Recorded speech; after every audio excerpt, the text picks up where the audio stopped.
Buenas tardes, amados hermanos. Damos gracias al Señor porque nos permite reunirnos para estudiar su palabra.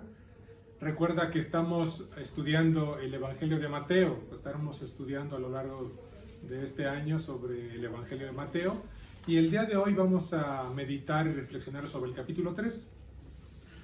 Desafortunadamente seguimos teniendo estos estudios bíblicos a distancia. Desafortunadamente ha habido incremento exagerado en casos de contagios por COVID, tanto en niños como en adultos. Han aumentado también las hospitalizaciones. Así que esto nos obliga a estar teniendo estos estudios a través de estas grabaciones. Pero no por eso va a demeritar el deseo de aprender del Señor y meditar en su palabra. Y ruego al Señor que esta reflexión que haremos sobre este capítulo 3 de Mateo sea de bendición para cada una de sus vidas. Les invito a que hagamos una oración. Padre Celestial, te agradecemos la bendición de abrir tu palabra. Te rogamos la guía de tu Espíritu Santo para poder entender lo que tú tienes para cada uno de nosotros. Te rogamos, Padre amado, que nos sorprendas con la enseñanza que recibiremos y que sobre todo podamos ser confrontados y reflexionar sobre nuestras vidas y qué es lo que tú quieres para tu iglesia. En el amoroso nombre de Jesús, amén. El ministerio de Juan el Bautista, que es el precursor del Mesías. ¿Qué dice la gente de ti? ¿Cómo eres conocido delante del mundo que te rodea? ¿Qué has hecho de trascendente como para haber impactado a las personas con las que has convivido a lo largo de tus años, desde que tú te acuerdes, quizá de niño, de adolescente, de joven o de adulto, o aún ya como adulto mayor? Desde entonces y hasta ahora, ¿qué comentarios hace la gente de ti? Puede hacer comentarios buenos, de admiración y reconocimiento, pero también puede hacer comentarios malos, de tristeza, de decepción, hasta de enojo. Estudiar el ministerio de Juan el Bautista, ligado inherentemente al Mesías, es difícil considerarlo solo a través del Evangelio de Mateo. Nos vamos a tener que auxiliar de algunos versículos del Antiguo Testamento y otros pasajes de los demás evangelios. Pues desde las profecías se habla de él y su colaboración importantísima en el plan redentor de Dios a través del Mesías, nuestro Señor Jesucristo. Así que muchos hablaron y dieron testimonio de la vida de Juan el Bautista.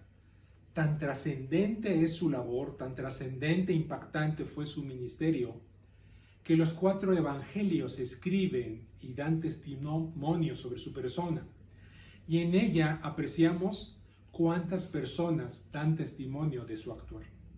Parte de la enseñanza a nuestras vidas es que debemos tomar el ejemplo de Juan el Bautista. No procuremos ser el centro de los comentarios, sino que seamos reflejo de la labor del Mesías en el mundo. El testimonio de las Escrituras. ¿Qué hablan las Escrituras acerca de Juan el Bautista? Tengan abiertas sus Biblias en este capítulo 3 de Mateo y vamos a ir viendo algunos versículos, algunos en orden o quizá otros salteados, sobre qué es lo que habla las Escrituras acerca de Juan el Bautista. El versículo 3 asegura que el profeta Isaías hablaba de él. Dice Isaías 43, voz que clama en el desierto, preparad el camino del Señor, enderezad sus sendas. Las vías de comunicación y carreteras del tiempo antiguo no eran como las de ahora, que son autopistas o vialidades pavimentadas o asfaltadas. Los terrenos y los caminos de entonces eran sinuosos, terregosos, pedregosos y además desnivelados, provocados por el paso de la gente, el paso de animales y quizá carretas, y también las zanjas que posiblemente se hacían por las corrientes de aguas en los tiempos de lluvia. Así que esos caminos eran totalmente desnivelados y sinuosos y difíciles de andar. Cuando una persona prominente, un gobernador o un rey iba a viajar y pasar por esos caminos, debían procurar, para que no sufriera tanto en su trayecto en el camino, pues enviaban personas delante de ellos para que fueran preparando el camino, lo allanaban, lo llenaban, quizá los hoyos o las zanjas las rellenaban para que al paso de sus carretas o de su transporte fuese más apacible su viaje. Ya el profeta Isaías hablaba tanto del Mesías, el Señor, y de ese personaje importante que iría preparando el camino, enderezándolo, allanándolo, aplanándolo, alistándolo para su llegada y el paso del Señor. Malaquías también nos habla, el último profeta, 3:1, Malaquías, también da testimonio de Juan el Bautista, diciendo: he aquí, yo envío mi mensajero, el cual prepara camino delante de mí. Regresando al capítulo 3 de Mateo, el versículo 4 nos impresiona saber por qué Mateo describe las vestiduras de Juan y nos describe también su alimentación, su dieta, que aunque parece un poco saludable, miel y langostas, pues no comía carbohidratos complejos o algo que pudiese hacerle daño. También es una dieta pobre, su vestimenta pobre. Es decir, denotaba un hombre de bajo perfil, como le decimos ahora, en cuanto a su apariencia. Quizá si en la actualidad viéramos un hombre como Juan el Bautista, diríamos que sería como un hombre andrajoso, como un hippie de los años 60 y 70. Pero su importancia de esta descripción de la vestidura de Juan, Mateo le toma importancia porque lo ha relacionado con Elías, pues él vestía de ese modo. En el segundo libro de Reyes, capítulo 1, versículo 8, habla acerca de esta vestimenta. Y dice: y ellos le respondieron: un varón que tenía un vestido de pelo y ceñía sus lomos con un cinturón de cuero. Entonces él dijo: ese es Elías tisbita. Entonces, esta vestimenta que describe Mateo sobre Juan, la asocia o la relacionaban con Elías. Muchos pasajes de Mateo y de los evangelios tienen una relación muy, muy cercana o un vínculo paralelo con Elías y Juan el Bautista. El testimonio de Jesús. ¿Qué hablaba Jesús sobre Juan el Bautista? Nos vamos a atrever a brincarnos unos capítulos adelante de este Evangelio de Mateo, en que vemos el testimonio de Jesús sobre Juan. Eran primos, recordemos que eran primos. Juan era hijo de Zacarías y Elizabeth, que era pariente de María, e incluso se llevaban 6 meses. María le fue revelado que iba a concebir del Espíritu Santo, y sabiendo esto fue a visitar a su prima Elizabeth, que llevaba 6 meses de embarazo. Eso nos dice el Evangelio de Lucas. Así que pues nació 6 meses antes que Jesús, Juan el Bautista, y eran primos. ¿Te imaginas que Jesús hable de ti? ¿Te imaginas que haga comentarios sobre tu persona? ¿Qué podría decir Jesús, no sé, a los ángeles sobre ti? O mejor aún, ¿qué le dice Jesús a Dios el Padre sobre ti, sobre tu persona? ¿Hablaría sobre tu amor y tu fidelidad a Él? ¿Reconocería esta cualidad de ti, de tu vida, de tu persona? ¿Reconocería tu servicio en la obra y a tus semejantes? ¿Cómo sirves a tus semejantes? ¿Cómo te comportas amorosamente, servicialmente? Piensa si podrías reconocer tu arrojo y tu valentía para proclamar su reino y su evangelio. ¿Eso diría Jesús sobre ti? O a lo mejor hablaría de tu cobardía y de tu indiferencia al evangelio. O a lo mejor sobre tu soberbia, creyéndote indispensable en su obra. Vean lo que dice Mateo sobre Jesús. Perdón, lo que dice Jesús sobre Mateo en el capítulo 11. Y vamos a ver versículos 8, 11, 13 y 14. Dice Jesús: ¿o qué salisteis a ver? A un hombre cubierto de vestiduras delicadas. Recordamos las vestiduras de Jesús, de Juan. He aquí, los que llevan vestiduras delicadas en las casas de los reyes están. De cierto os digo, entre los que nacen de mujer no se ha levantado otro mayor que Juan el Bautista. porque todos los profetas y la ley profetizaron hasta Juan. Y si queréis recibirlo, él es aquel Elías que había de venir. Impactantes declaraciones de Jesús a la gente sobre Juan. Esto se lo estaba diciendo Jesús a la gente y refiriéndose sobre Juan el Bautista, dando testimonio de su importancia en su ministerio y su paralelismo con Elías. También la gente daba testimonio de Juan el Bautista, la gente de su entorno, la gente de su tiempo, contemporáneos de Juan. ¿Cómo te imaginas que era la predicación de Juan el Bautista? ¿Cómo piensas que hubiese sido su predicación? El tono y la modulación de su voz, su rostro, sus ademanes. Seguramente ustedes notan en varios de los hermanos que tenemos la bendición de predicar en la iglesia, pues cada uno tenemos nuestro estilo, nuestro tono y modulación de la voz, quienes usamos a lo mejor más ademanes. Yo siento que uso muchos ademanes. ¿Cómo habría sido esta forma de predicar de Juan el Bautista? Recordemos que Juan el Bautista fue lleno del Espíritu Santo desde el vientre de su madre. Eso dice Lucas 1:15, que cuando Elizabeth era concebida, fue llena del Espíritu Santo y también Juan. Y seguramente su predicación era poderosa, pues todos querían escucharlo. Era tan elocuente, era tan impactante, era tan asombrosa su forma de predicar, que dice el versículo 5 de este capítulo 3 de Mateo, que salía a él Jerusalén, y Jerusalén se refiere a la ciudad. No salían 3 vecinos, no salían los de la calle 8 y la esquina de la 6, no. Todo Jerusalén salía a escucharlo, y además toda Judea y toda la provincia del Jordán salían a escucharlo. Es posible que impactara su forma, el mensaje sobre todo, el mensaje que daba, porque él predicaba lleno del Espíritu Santo y predicaba palabra de Dios.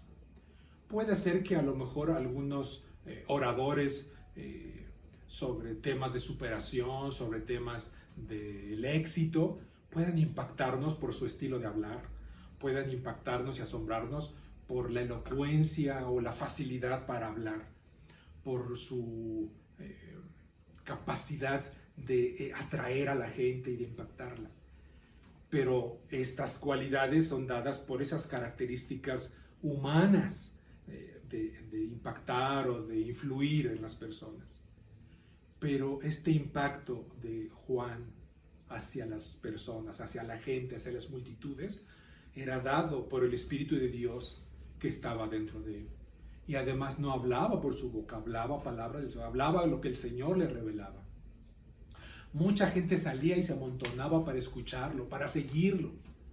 Y toda esta gente, todas estas multitudes resultaban en testimonios vivientes. Este es el testimonio de la gente, testimonios vivientes acerca de esta vida tan trascendente e impactante de Juan el Bautista, de su ministerio.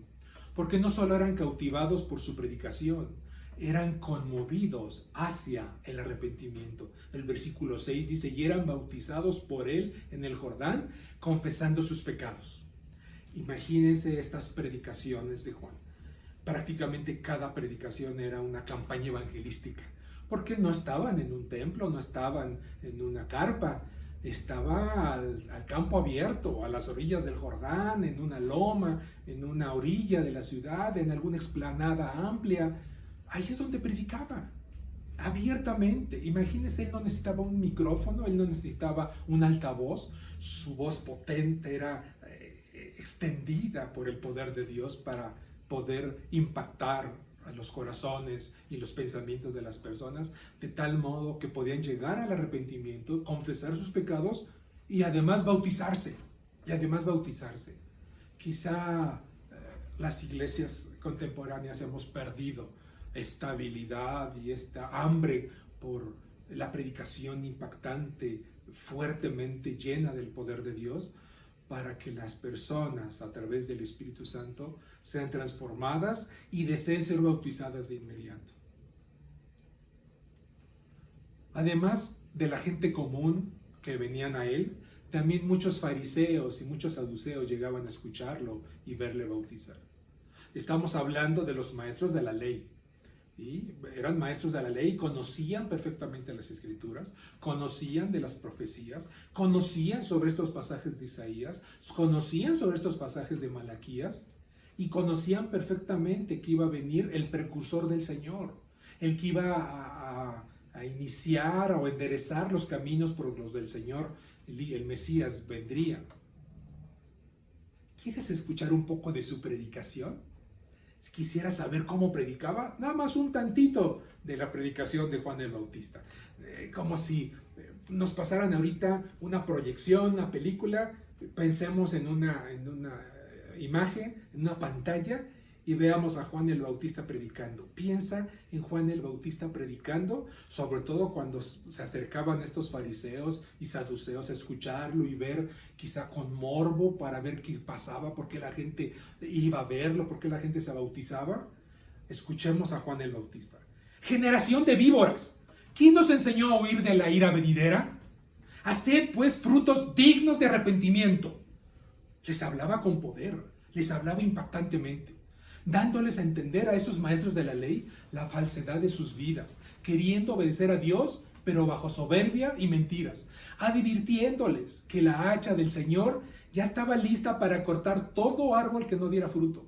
Y se refería a ellos como árboles, pues ellos se consideraban como fundamentos de la iglesia de Dios. Se consideraban como baluartes, como columnas que dependía la religión y dependía Dios hasta cierto punto de ellos como fariseos y sacerdotes. La hacha del Señor estaba lista para cortar todo árbol que no diera buenos frutos. Y además separando el trigo en el granero y la paja echándola al fuego eterno. Al fuego no que nada más quemara esa paja y se consumía y ya.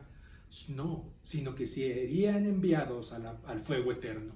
Tremenda predicación de Juan, tremenda.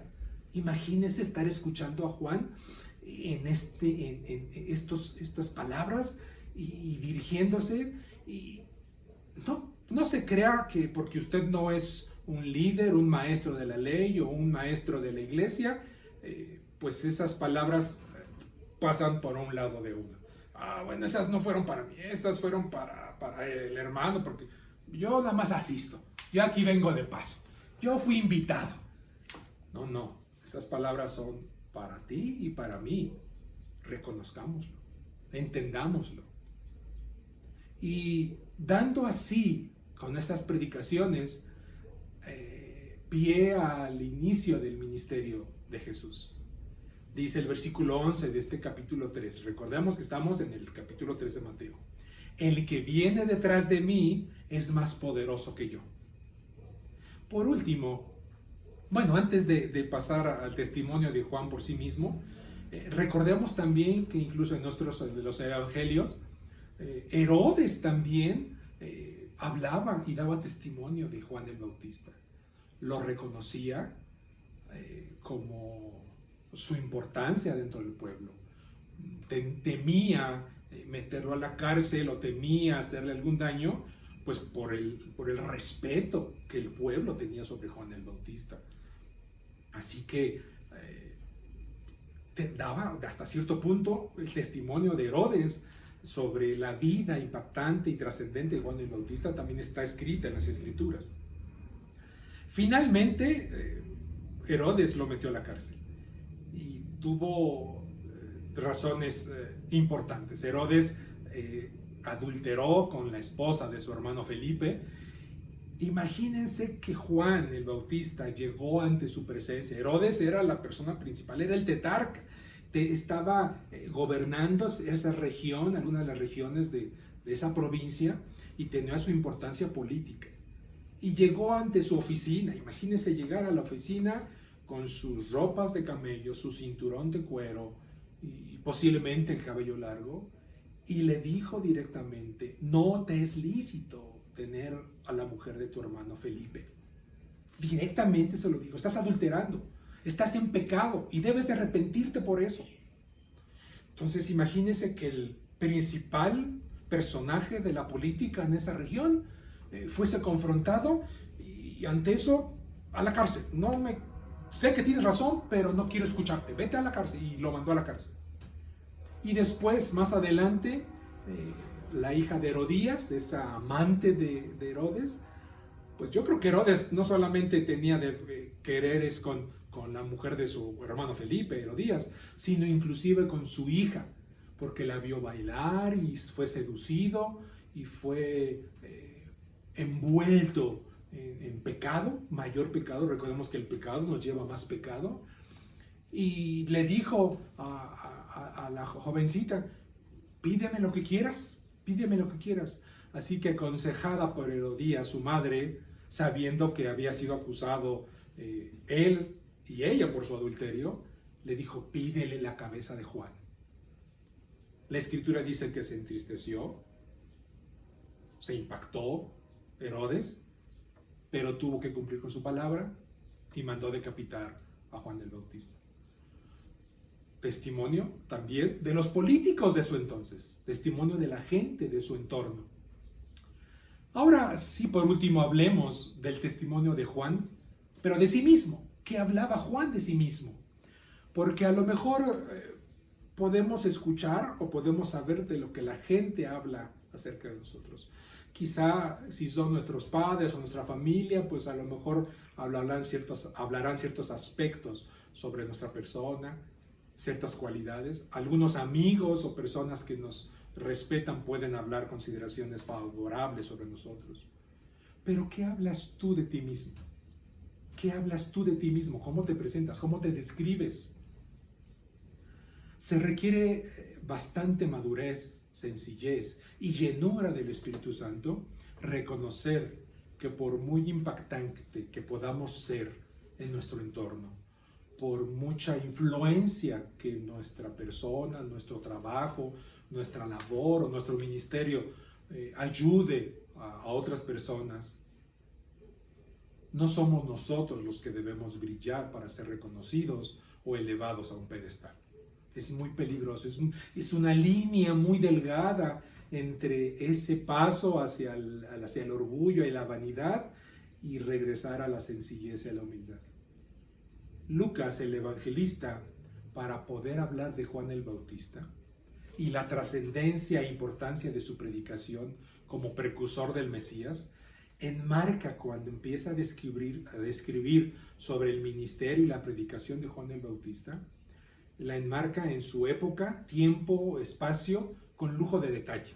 Lucas 3, 1 y 2 hace referencia para hablar acerca de Juan el Bautista como haciendo su marco histórico. Hace referencia a un emperador romano, a un gobernador, a 3 tetrarcas de provincias específicas y de 2 sumos sacerdotes. O sea, imagínense que ahorita alguien hablase de usted, pues quiero hablar de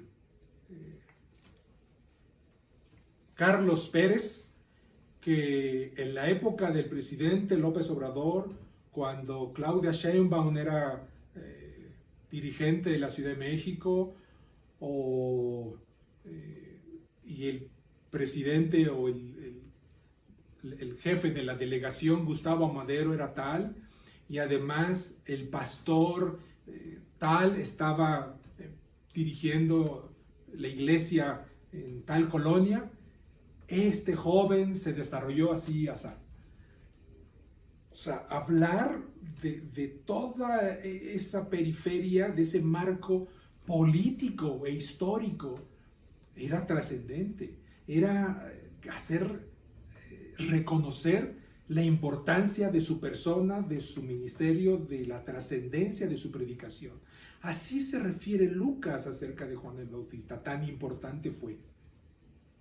Juan sabía que él no era el Mesías, eso era muy importante. Él reconocía su posición por debajo del Mesías, de Jesús, y hablando de sí mismo como menor al Cristo. Dice el versículo 11 de este mismo capítulo 3 de Mateo: el que viene tras de mí, cuyo calzado yo no soy digno de llevar, es más poderoso que yo. Más adelante, en el versículo 14, cuando Jesús pide que lo bautice a él, o sea, llega Jesús ante Juan y le dice que lo bautice. Juan le contesta, yo necesito ser bautizado por ti y tú vienes a mí. Señor, tú eres el Señor, yo necesito que tú me bautices y me pides que yo lo haga.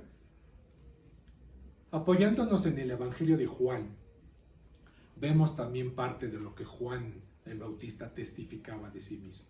Juan 1, en los versículos 19 al 28, habla acerca de su persona en relación con el Cristo. En este pasaje habla que Juan era interrogado por levitas y sacerdotes que habían sido enviados de Jerusalén para preguntar sobre él, sobre qué él representaba. Y le preguntaban, ¿tú quién eres? ¿Tú quién eres, Juan? Y dice el pasaje que confesó y no negó. Y dijo, yo no soy el Cristo. Esta expresión, confesó y no negó, era como una afirmación o un estilo propio de entonces, de afirmar algo, de asegurar algo. Cuando dice, confesó y no negó, yo no soy el Cristo. Y luego le preguntaban, ¿eres tú Elías? Porque lo relacionaban con Elías. Había un paralelismo muy importante con Elías. Y él contestó, no soy. Y luego le preguntan, ¿eres tú el profeta? Y respondió, no. Esta pregunta, ¿eres tú el profeta?, tenía que ver mucho con la referencia de Deuteronomio 18, 15 y 18, que dice, profeta de en medio de ti, de tus hermanos, te levantará Jehová tu Dios. A él oiréis y pondré mis palabras en su boca y él les hablará todo lo que yo les mandare. Así que pensaba en que era el profeta enviado del Señor, el profeta principal, pero él mismo Juan reconoce, no soy el Cristo, no soy Elías, no soy el profeta. Entonces Juan reconoce públicamente que no es el Cristo, que no es Elías, que no es el profeta de Jehová. Pues entonces, ¿quién eres? ¿Qué dices de ti mismo?, le preguntaban. ¿Qué dices tú, hermano y amigo, de ti mismo? ¿Cómo haces referencia de tu persona, de tu trabajo y tu testimonio? ¿Qué hablas de ti? ¿Qué puedes decir? Bueno, pues yo soy pastor de esta iglesia, yo soy diácono de esta iglesia, yo soy miembro fundador de esta iglesia, soy maestro de la esencial para los niños, o yo canto muy bonito, yo dirijo el coro. ¿Eso hablas? ¿Qué dices tú de tu persona? ¿Qué dirá tu epitafio final cuando mueras acerca de ti? ¿Qué debe decir? Juan simplemente dijo de sí mismo, yo soy la voz. Yo soy la voz. Yo no soy el primo del Mesías. Él no dijo, yo soy el importante labrador de este camino por el que el Mesías pasará en este trabajo que yo estoy haciendo previamente. Él no hizo un reconocimiento para alzarse o reconocerse a sí mismo. Simplemente dijo, yo soy la voz de uno que clama en el desierto, enderezad el camino del Señor. Yo soy la voz, yo soy la voz. ¿Qué aplicación podemos tener acerca de este pasaje y de esta enseñanza? Dejemos atrás la idea de que somos importantes en este lugar, en esta iglesia o donde estemos. Ni tú ni yo somos importantes, hermanos. Nuestra voz debe ser la voz de Cristo. Nuestra voz, nuestro hablar, debe ser la voz de Cristo. Dejemos que Él crezca, dejemos que Él se manifieste, dejemos que el Espíritu Santo, al estar nosotros llenos de Él, sea el que hable, sea el que actúe, sea el que manifieste y diga lo que el Señor quiere que sea dicho. Seamos solamente la voz de Cristo. Debemos dejar que Él crezca y nosotros menguemos. Debemos reflejar el amor de Cristo, mostrando que somos pecadores redimidos, pero somos pecadores, seguimos siendo pecadores, redimidos por el amor y la sangre de Cristo, y debemos hablar a voz alta, a voz fuerte, a todos los que nos rodean, lo que dice el versículo 1 de este capítulo 3. Arrepiéntanse pecadores porque el reino de los cielos se ha acercado. Que tu voz trascienda e impacte a tu mundo, pero que no sea tu voz, que sea la voz de Cristo. Hermanos, que el Señor les bendiga, meditemos, reflexionemos y estudiemos las Escrituras y aprendamos mucho de Juan el Bautista. Dios les bendiga.